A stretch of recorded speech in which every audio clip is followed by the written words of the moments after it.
Democrats are falling all over themselves to praise Zohran Mamdani, a guy who wants to defund the police, arrest the Israeli prime minister, and open government-run grocery stores. And I'm not even joking. Congressman Ro Khanna just went on TV and endorsed him, and then spent the next 7 minutes dodging every part of Mamdani's actual agenda. This is Andy with TrendingPolitics.com. Hit like, subscribe, and let's get into this. So, Democratic Socialist and NYC mayoral candidate Zohran Mamdani headed to Washington yesterday to meet with Democrats over breakfast. Here's what they had to say. Watch.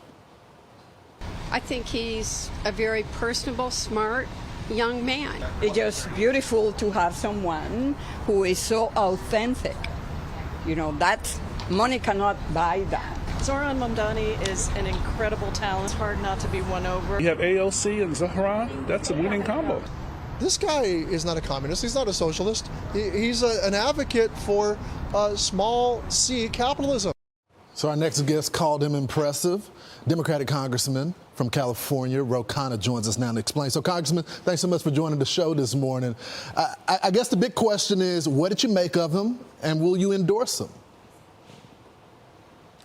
I will endorse him. Look, he's a very charismatic, relatable person, and he spent a lot of time talking about the cost of living in New York, in this country, and how we address it. How do we create good-paying jobs? How do we give people a raise? How do we make sure that the cost of rent, the cost of childcare, the cost of healthcare comes down? And that's important for the Democratic Party to start talking about these economic issues. Yeah, so a lot of these economic issues, many people agree with you about there being a problem there. I think the solution sometimes has some people concerned. A Democratic Congresswoman was asked about that. How will you pay for these ideas? This was her response. Watch. He talked about, freezing rent, faster buses in New York City, and universal childcare, which seems to be the message that really resonated with New York City voters. He didn't talk about that. It was just more how he was getting that message out. What do you think of his idea for government-run grocery stores? Do you think that's a good idea? I'm not sure how that would work. I haven't really looked at how that would work.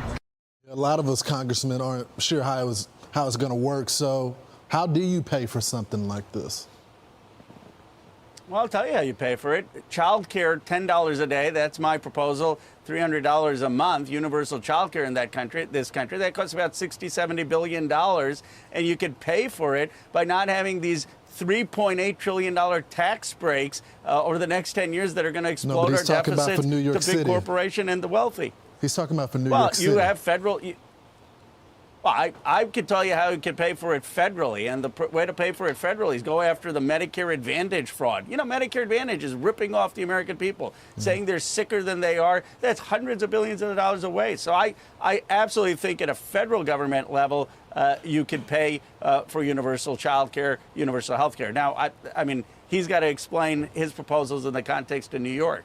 So, Congressman, one thing I know that you've made very clear is that you support Israel's rights to defend itself with defensive weapons. He doesn't agree with you on that. As a matter of fact, he doesn't even want a two-state solution. He wants a one-state solution. And he's even made it very clear that if Netanyahu comes to New York City, he's going to have the New York City cops arrest him.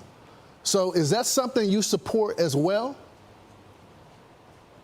No, I don't. I was in Israel with Chairman Mike Rogers, the Armed Services Committee.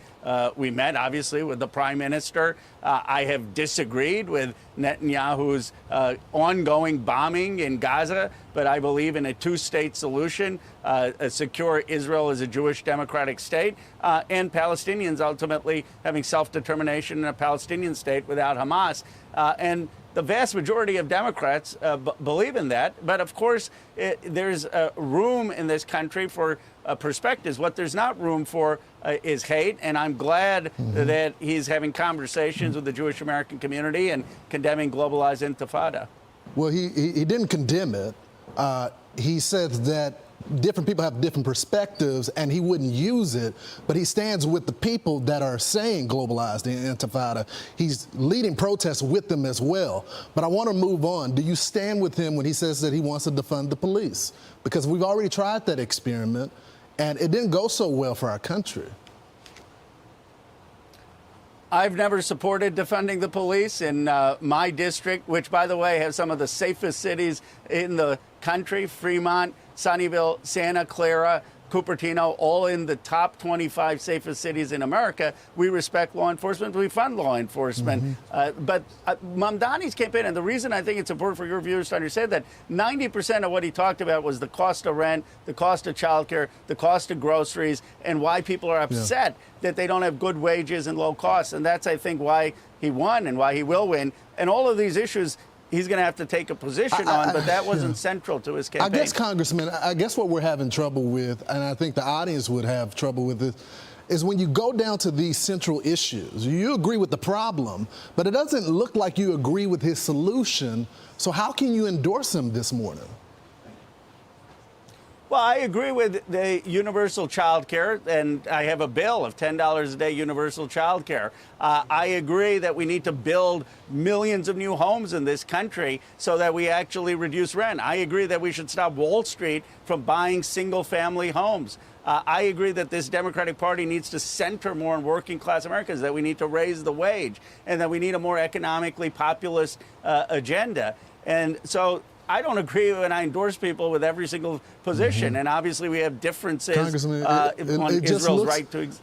It just looks like that my family that worked so hard in this country so I could have this right to be on national TV, they're going to be paying more in taxes. And I think that's what a lot of average day Americans wonder about these proposals. This used to be a country that you work hard, you get to make a little bit more money, but it looks like he's trying to rob those people that finally made it.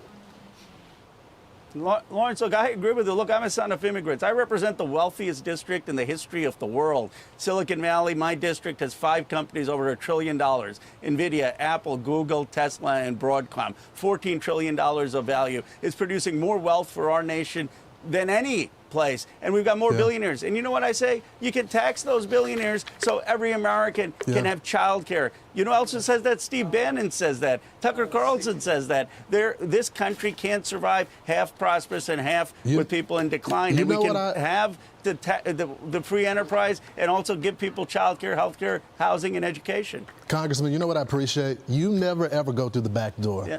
You always come in on our program, and you take the hard questions. I hope you can tell the next mayor, potentially, of New York to do the same. We appreciate you coming on the program this morning. You can't have it both ways. You don't get to endorse a socialist and then backpedal on everything he stands for. Mamdani's agenda has never been moderate. It's completely radical. And if Democrats like Ro Khanna are lining up against it, they should own up to it. This is the new face of their party. Don't let them pretend otherwise. This is Andy with TrendingPolitics.com. Stay informed, stay vigilant, and I'll see you next time.